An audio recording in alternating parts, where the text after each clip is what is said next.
El Salvador, a land of volcanoes, a land of contradictions. Can a country rise from the ashes of its past, or will it always be held back by violence and poverty? This small country in Central America, nestled between Honduras and Guatemala, is like a tapestry woven with beautiful colors and heartbreaking struggles. It's a place where ancient Mayan ruins stand next to modern cities scarred by gang violence. It's a place where the warmth of the people is as real as the shadow of fear that often hangs in the air. El Salvador is a land of amazing landscapes. Bright green valleys lead to tall volcanoes, their tops often hidden in mist. The Pacific Ocean crashes against black sand beaches, a surfer's dream.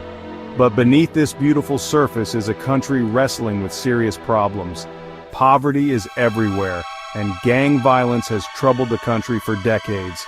The streets of its cities often look like war zones, patrolled by soldiers and police with lots of weapons. The past weighs heavily here. El Salvador's history is a mix of indigenous heritage, Spanish rule, and a terrible civil war that tore the nation apart. The scars of this war, which ended in 1992, are still visible today. You can see them on the faces of the people, many of whom remember lost loved ones and broken dreams. Yet even with all the trouble, there is a strong spirit of resilience. Salvadorans are known for their kindness, their welcoming nature, and their hope for a better future. They hold tight to their families, their traditions, and their faith, finding comfort and strength together. Long before the Spanish arrived, El Salvador was home to advanced indigenous civilizations. The Maya, known for their writing, math, and amazing buildings, left their mark on the land. The ruins of Tazumal, a big Mayan city in western El Salvador, show us this rich past. Here, tall pyramids and ancient ball courts stand quietly, reminding us of a time long ago. The Pipil, descendants of the Aztecs, also lived in this area. Their legacy can be seen in the traditions and beliefs that are still part of Salvadoran culture. The Nahuatl language, spoken by the Aztecs, is still heard in the names of towns and villages, showing the lasting influence of these ancient people. But when the Spanish came in the 1500s, things changed in El Salvador. The conquistadors, wanting gold and land, took over and forced their language, religion, and way of life on the indigenous people. We can still see the effects of this colonial past today in the country's language, buildings, and social structures. Even after centuries of hardship, the spirit of El Salvador's indigenous ancestors lives on. You can see it in the colorful clothes woven by indigenous women, the traditional dances at festivals, and the ancient rituals still practiced in some communities.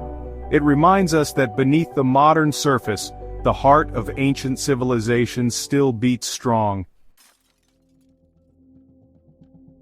The problems El Salvador faces today started after its bloody civil war. The 12-year war, fought between the government and rebel groups, left the country divided and full of weapons. After the war, many fighters hurt by violence and with few jobs turned to crime. This is when the Mara Salvatrucha, or MS-13 gang, became powerful. Starting in Los Angeles in the 1980s, the gang quickly spread to El Salvador, taking advantage of vulnerable people and weak law enforcement. With their tattoos, secret hand signs, and violent reputation, Mississippi, 13 scared communities across the country.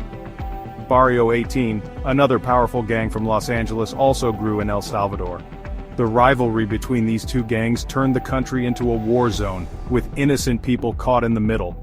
Extortion, murder, and forced recruitment became common, ruining lives and freezing communities in fear.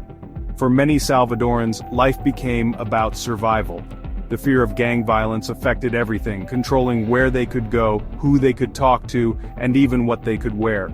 Parents worried about their children who might be forced into gangs or become victims of violence. Section 4. Bukele's Iron Fist. Order or oppression. In 2019, Nayib Bukele, a young and charismatic businessman, became president. He promised to stop the gangs and bring back order. Bukele took a strong approach, declaring a state of emergency that took away some basic freedoms and started a huge crackdown on suspected gang members. Thousands of young men, many with no connection to gangs, were arrested and their rights were ignored in the name of safety. Pictures of young men in handcuffs and chains crammed into crowded jails caused concern around the world about human rights. Even with the controversy, Bukele's tough tactics worked. Murders, which had been some of the highest in the world, went down. The gangs, once very powerful, were forced to hide, and their control over communities weakened. For many Salvadorans, tired of living in fear, Bukele's crackdown brought a sense of relief, a small hope that their country could finally escape the violence. However, some people say Bukele's methods come at a high cost.